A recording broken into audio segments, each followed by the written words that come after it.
जय हिंद दोस्तों। आप लोग जिस गाना को बेसब्री से इंतजार कर रहे थे दोस्तों, गाना का टीजर आ चुका है। आज सुबह 6 बजे आया है दोस्तों, और इतना तगड़ा गाना है दोस्तों, इतना तगड़ा गाना कि मैं बता नहीं सकता हूं दोस्तों। टीजर देखिएगा दोस्तों तो आप भी इस गाना को दीवाना हो जाइएगा दोस्तों। लेकिन गाना का धुन ही इसमें एक भी लाइन खेसारी लाल यादव जी टीजर में नहीं गाए हैं दोस्तों, सिर्फ म्यूजिक ही कटिंग करके इसमें टीजर को बनाया गया है दोस्तों। और इतना तगड़ा गाना है दोस्तों, इतना तगड़ा गाना है कि मैं बता नहीं सकता हूं दोस्तों। जो खेसारी लाल यादव जी रोल किए हैं दोस्तों, माथा में पगड़ी बांध ली है दोस्तों, गमछी और घंटी जो बजा रहे हैं दोस्तों, सच में तारीफ करने लायक घंटी बजा रहे हैं दोस्तों।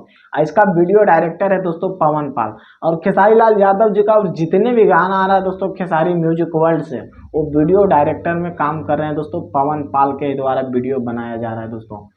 मात्र 6 घंटा में 1,56,000 से ज्यादा व्यूज क्रॉस कर लिया है और 39,000 से ज्यादा लाइक मिल चुका है दोस्तों। और रानी एक्ट्रेस फिट है, म्यूजिक है दोस्तों विकी बॉक्स का, और लिरिक्स है प्रभु बिशनपुरी का दोस्तों। और ये गाना आप लोग को कल सुबह 6 या 7 बजे दोस्तों पूरा सुनने को मिलेगा खेसारी म्यूजिक वर्ल्ड पे दोस्तों। टाइमिंग फिक्स नहीं किया गया है दोस्तों कि 6 बजे गाना रिलीज होगा या 7 बजे, लेकिन 6 या 7 बजे के ही बीच में दोस्तों गाना रिलीज किया जाएगा। तो आप लोग तैयार रहिएगा, ज़्यादा से ज़्यादा संख्या में। सॉन्ग का टाइटल है सजनवा। और वीडियो अच्छा लगा होगा तो प्लीज़ शेयर कीजिएगा और कमेंट्स में अपना राय जरूर दीजिएगा। बाकी फिर मिलते हैं अगले वीडियो में। जय हिंद।